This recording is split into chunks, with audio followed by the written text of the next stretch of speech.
आज Doubtnut app download करें। Doubtnut पर अपने सभी गणित, रसायन विज्ञान, भौतिक विज्ञान और जीव विज्ञान के डाउट्स का करो सफाया। बस प्रश्न की फोटो खींचो, एक ही प्रश्न को क्रॉप करो और तुरंत वीडियो सोल्यूशन पाओ। अभी डाउनलोड करें। हाय फ्रेंड्स, यहाँ प्रश्न में दिया हुआ है एक कॉलेज में 40% छात्रों को समूह ए में रखा गया, शेष छात्रों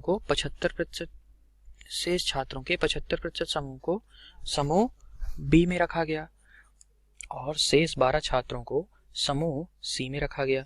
तो कुल कितने छात्रों ने समूह के लिए आवेदन किया था? तो देखिए, मुझे प्रश्न में क्या दे रखा है कि यहाँ पर कॉलेज में दो समूह बनाए जाते हैं। पहला समूह ए है, दूसरा समूह बी है। ठीक है, अब मुझे यहाँ पे बोल रहा है कि इस समूह में 40% छात्रों को समूह ए में रखा गया है। ठीक है, 40% छात्रों को समूह ए में रखा गया और शेष के 75% छात्रों को समूह बी में रखा गया। तो अगर मैं कहूँ आपसे, मैं कुल छात्रों की संख्या मान लेता हूँ। ठीक है, कुल छात्र, मैंने कहा कुल छात्रों की संख्या मैंने मान ली 20 है। ठीक है, ये मैंने मान लिया। आप कितनी भी संख्या मान सकते हैं, हमें संख्या हमेशा वो लेनी चाहिए ताकि हमें गणना करना आसान हो। ठीक है, अब मुझे पता था कि अगर 20 छात्र थे, इनके 40% छात्र जो हैं समूह में रखे गए हैं, है ना। तो यहाँ पे 40% 20 का निकालूंगा तो कितने छात्र आ जाएंगे? 8 छात्र समूह ए में है। अब मैं आपसे कहता कि प्रश्न के अनुसार मुझे दिया हुआ है 75% छात्र बी में है। कितने छात्रों में? शेष छात्रों में। तो अगर 8 छात्र समूह ए के लिए हो गए हैं तो 20 - 8 कर दूं, 20 - 8 कर दूं तो कितने छात्र बचेंगे? 12 छात्र बचेंगे। ठीक है, और ये 12 छात्र का 75%। ठीक है, तो इन 12 छात्रों का 75% लेना है मुझे। ठीक है, तो देखिए ये कितनी संख्या आ जाएगी?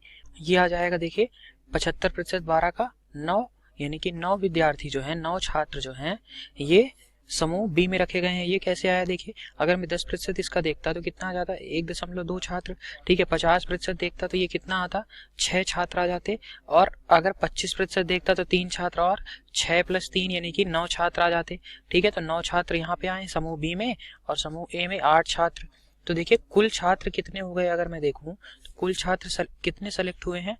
8 समूह ए में, 9 समूह बी में, यानी कि 17 छात्र समूह में हैं। अब मैं ये आपसे कहता हूं कि कितने छात्र ऐसे हैं जो कि किसी भी समूह में नहीं है।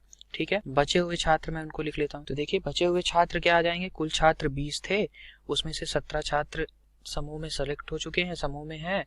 तो बचे हुए छात्र कितने आ जाएंगे? 3 छात्र। यानी कि इसको मैं कहूंगा, यहाँ पे ये जो है, ये मैंने 20 छात्र माना था, या 20 यूनिट कह सकता था, 20 इकाई कह सकता था। ठीक है, तो यहाँ से मैं कह सकता हूँ कि बचे हुए छात्र कितने हैं? यहाँ पर 3 यूनिट या 3 इकाई। ठीक है, तो अब यहाँ से मैं कहूँगा कि ये 3 इकाई या 3 यूनिट छात्र जो हैं, ये क्या है? मुझे दिया हुआ है कि शेष छात्र के बराबर है, और शेष छात्र कितने हैं? 12 छात्र हैं, और इनको एक अलग से समूह सी बनाया जाता है, उसमें रखा गया है। तो ये 3 यूनिट किसके बराबर आएगा? 12 के बराबर। यानी कि 1 यूनिट, 1 इकाई किसके बराबर आएगा? 12/3, यानी कि आ जाएगा 4। तो 4 छात्र के बराबर आ जाएगा। 1 यूनिट किसके बराबर आएगा? 4 छात्र के बराबर। तो यहाँ पर मुझे क्या पूछ रखा था कि छात्रों, कुल कितने छात्रों ने समूह के लिए आवेदन किया? तो आवेदन कुल कितने छात्रों ने किया? देखिए हमने यहाँ पर 20 यूनिट या 20 इकाई मान लिया था।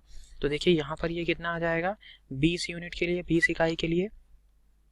तो देखिए ये आ जाएगा, 1 यूनिट में 4 छात्र हैं, तो 20 यूनिट के लिए 20 × 4 यानी कि 80 छात्र होंगे जिन्होंने समूह के लिए आवेदन किया था।